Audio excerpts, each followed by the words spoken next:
हमारे सदग्रंथों में भी, क्योंकि परमात्मा कबीर जी ने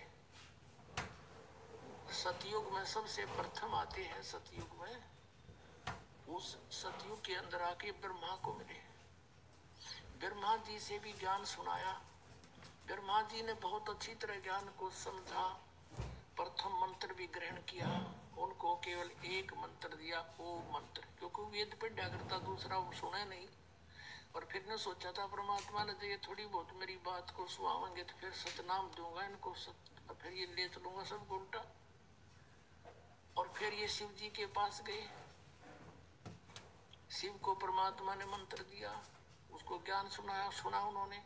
फिर विष्णु जी के पास गए, वहां भी उन्होंने ज्ञान सुनाया, वो भी अच्छी आत्मा थी सभी, और सुना अच्छी तरह कि कोई महापुरुष है। फिर उसके बाद परमात्मा ने सोचा फिर कभी जाऊंगा, अगर इनकी रुचि होगी तो सही नाम दूंगा भी, तो उनको दूसरे मंत्र देकर आया परमात्मा। पीछे से काल निरंजन ने सोचा कि तेरे पुत्र गए, ये चले गए तो सारे जीव वापस हो जाएंगे, तभी उन्हें अंदर से प्रेरणा कर दी है, सारे मोट दबा दिया कि ये झूठा है, कपटी है, इसके पास कोई ज्ञान नहीं है, वेद सत्य है, तुम इन्हीं को मानो मत मानो उसकी। दूसरी बार परमात्मा गए तो उन्होंने अरुचि दिखाई तीनों ने, तो जान गए परमात्मा कि काल आ गया इनकी बुद्धि में, अब इनकी बुद्धि में काल आ गया, अब ये नहीं मानेंगे। अब वो परमात्मा से सुना हुआ ज्ञान और कुछ अपना अनुभव ब्रह्मा जी ने फिर अन्य को सुनाना शुरू किया। अब वो पुराणों में विद्यमान है, आपको दिखाते हैं। अब केवल यदि हम कबीर सागर से ही आपको संतुष्ट करते तो कोई नहीं मानता, न के छोड़ इन बातों में, ये तो वैसे तुक्के मारे। और अब पुराणों में विद्यमान है सारा ज्ञान। अब बुद्धिमान हिंदू समाज के बच्चे सारे शिक्षित हो गए, अब इनको यो स्वीकार करना पड़ा। अब सचमुच जो पुराणों में लिखा, और 600 वर्ष पहले भगवान बता गए, वो जो का तो आज पुराणों में लिखा, जिसको ये अशिक्षित कहते थे। और परमात्मा वैसे तो वो तो अंतर्यामी है, सब भाषाओं को जानते हैं, जानबूझकर मालिक अक्सर ज्ञानहीन रहे कि कोई नू ना सोचे कबीर जी ने ये पढ़ ली होंगी, कुरान पुराण वेद पुराण पढ़ लिए होंगे। और अब इससे हम भगवान पहचान सकते हैं कि परमात्मा जिसको अज्ञानी कहते वो महाज्ञानी, सब वेदों और गीता और पुराणों को जानकार थे, वो तो परमात्मा थे।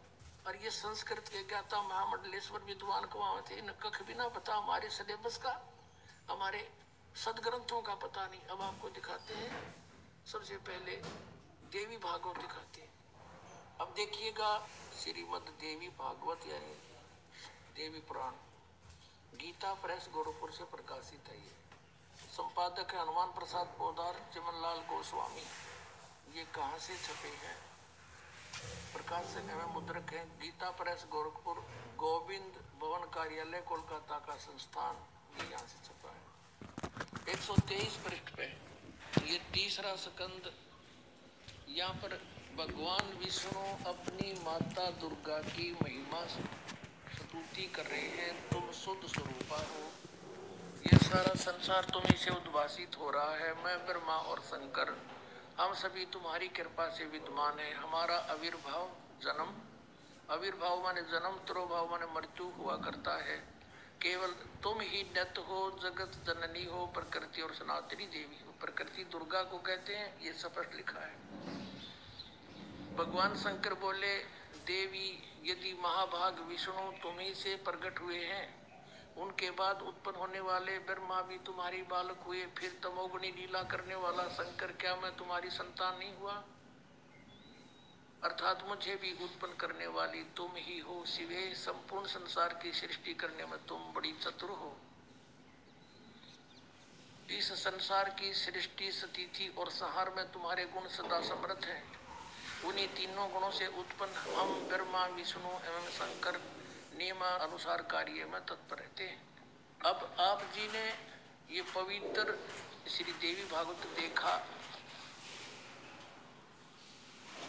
श्रीमद देवी भागवत यानी देवी पुराण में 5 कंसेप्ट क्लियर हो गए।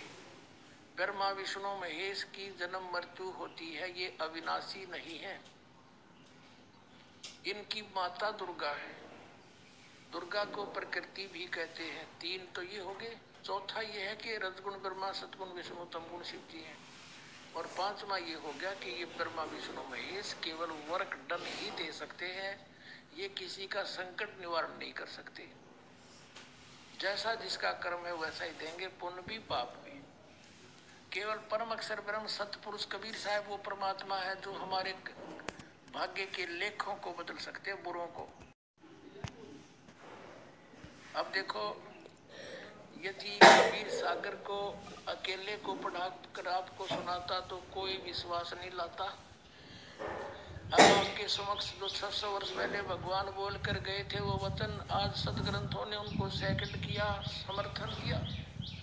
तो इससे पुण्यात्माओं बहुत आसान हो गया आपको भगवान को पहचानना, जिसको ये अशिक्षित अज्ञानी कहा करते थे।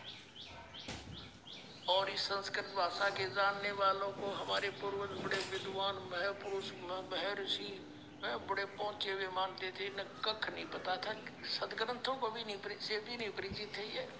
आज तक हमें नहीं बता सके ऋषि महर्षि ब्रह्मा विष्णु महेश नाशवान है या अविनाशी है। इनके माता पिता भी हैं और सदग्रंथों में लिखे, इनकी जीवनी में लिखे, तो ये कख नहीं जाने थे। लोग वेद सुना